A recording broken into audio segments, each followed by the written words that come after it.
জামান মহিলা আসন নয়, আপনি আলোচনায় অংশগ্রহণ করুন।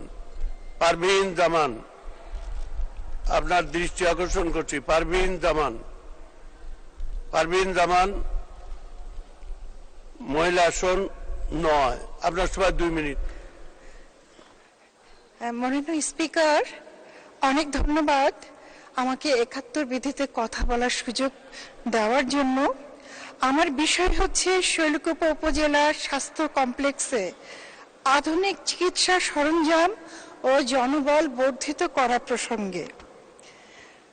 মাননীয় স্পিকার, আপনার মাধ্যমে সকল মাননীয় সংসদ সদস্যবৃন্দকে সালাম ও শুভেচ্ছা জানাই।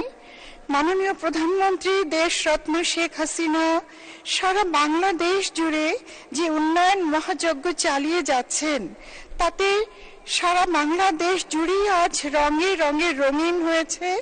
বিশ্বকবি গুরুর ভাষায় বলতে চাই, আজকে যেহেতু তার জন্মবার্ষিকী, যে আজকে বলতে চাই যে আমরা ময়ূরের মতো নাচে রে।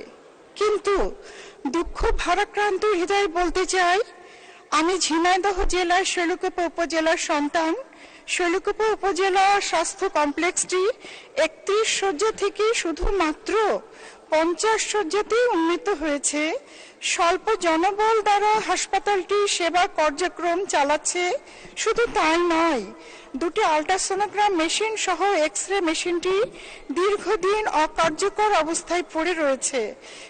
বিপুল সংখ্যক মানুষ এবং দূর দূরান্ত থেকে আসা মানুষ সেবা থেকে বঞ্চিত হচ্ছে।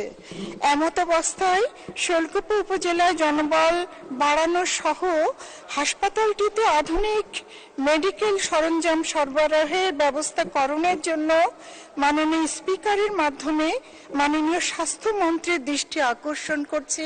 মাননীয় স্পিকার, আপনাকে অনেক ধন্যবাদ। ধন্যবাদ।